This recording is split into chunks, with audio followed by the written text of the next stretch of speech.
estimation models will be finalized as the evidence base, particularly of the land leaves you, you cannot get lost. All government leadership to move that forward. Yeah.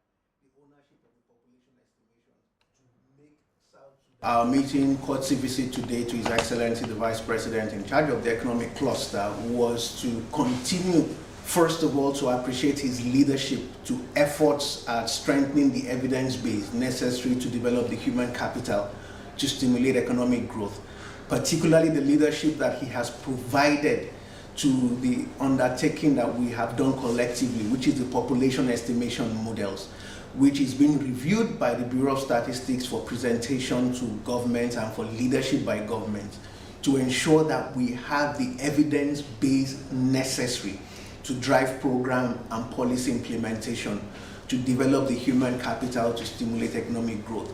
So for us at the United Nations Population Fund and indeed the United Nations system here in South Sudan,